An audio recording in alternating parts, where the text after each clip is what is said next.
Olá, família! Sejam muito bem-vindos ao Memórias da Palavra. Que a paz do Senhor encontre o coração de cada um de vocês. Hoje, vamos mergulhar em uma das cartas mais curtas e pessoais do Novo Testamento.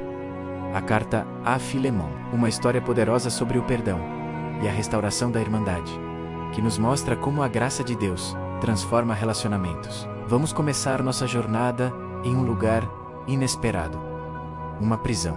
É de lá, em meio às correntes e à incerteza, que o apóstolo Paulo escreve essa carta. Muitos poderiam ver isso como um momento de fraqueza e desespero, mas através dos olhos da fé, vemos a soberania de Deus em ação. Mesmo em tempos de aflição, a providência divina está tecendo um plano maior. Paulo não está apenas preso, ele está estrategicamente posicionado por Deus para continuar seu ministério de uma maneira única. É nesse ambiente que ele encontra Onésimo, um escravo fugitivo que pertencia a seu amigo Filemon. A história é a seguinte: Onésimo, cujo nome significa útil, havia se tornado inútil para seu senhor ao fugir, talvez até mesmo roubando algo no processo. Seu caminho o leva a Roma, onde, por uma obra da providência divina, ele cruza com Paulo. Sob a pregação do Evangelho, o coração de Onésimo é transformado. O fugitivo encontra a verdadeira liberdade em Cristo. Agora, Paulo, agindo como um pai espiritual, envia Onésimo de volta para seu mestre, Filemon, mas ele não o envia de volta como um escravo fugitivo, e sim como um irmão amado em Cristo. Esta carta não é uma ordem, mas um apelo sincero, baseado no amor. Paulo pede a Filemon que perdoe Onésimo e o receba de volta. Aqui, vemos a beleza da reconciliação em ação. O perdão não é apenas uma emoção, é uma decisão que reflete o próprio coração de Deus, como nos ensina a Escritura em Colossenses 3:13, suportai vós uns aos outros, perdoai-vos mutuamente, caso alguém tenha motivo de queixa contra outrem. Assim como o Senhor vos perdoou, assim também perdoai vós. O perdão que oferecemos aos outros é um eco do perdão que recebemos de Deus. Quando oramos a oração que o Senhor nos ensinou, dizemos: perdoa-nos as nossas dívidas, assim como nós perdoamos aos nossos devedores, conforme Mateus 6:12. Isso não significa que nosso perdão aos outros compra o perdão de Deus, mas que um coração perdoado por Deus naturalmente se torna um coração que perdoa. A graça que recebemos deve fluir através de nós para os outros. A salvação não é apenas um bilhete para o céu, é uma força transformadora que produz frutos práticos aqui na terra, como a caridade, a compaixão e, claro, o perdão. Vamos imaginar a cena do retorno de Onésimo. Ele caminha de volta para a casa de Filemon, não mais com o medo de um fugitivo, mas com a esperança de um filho que volta para casa. Ele carrega consigo a carta de Paulo, uma carta que é, na verdade, sua defesa. Paulo se coloca como mediador nessa situação delicada. Ele diz a Filemon: se ele te causou algum dano ou te deve alguma coisa, põe isso na minha conta. Eu, Paulo, escrevo de próprio punho. Eu pagarei. Que palavras poderosas! Paulo está se oferecendo para pagar a dívida de Onésimo. Nesse ato de mediação, Paulo nos dá uma bela ilustração do que Cristo fez por nós. Todos nós éramos como Onésimo, fugitivos, inúteis em nosso pecado, endividados com a justiça de Deus.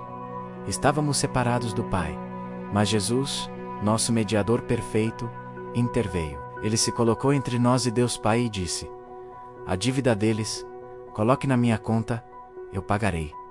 E ele pagou. Pagou com seu próprio sangue na cruz. Ele quitou uma dívida que não era sua, para que pudéssemos ser recebidos não como servos, mas como filhos amados. A reconciliação que Paulo pede a Filemon é um reflexo terreno da nossa reconciliação com o Pai, que foi conquistada por Cristo. O grande reformador João Calvino capturou essa verdade de forma brilhante, ao dizer que a reconciliação entre irmãos na terra é o espelho da nossa reconciliação com o Pai Celestial. Quando perdoamos e buscamos a paz uns com os outros, estamos vivendo o Evangelho de uma forma visível e tangível. Estamos mostrando ao mundo o caráter de nosso Deus, que é um Deus de graça e restituição.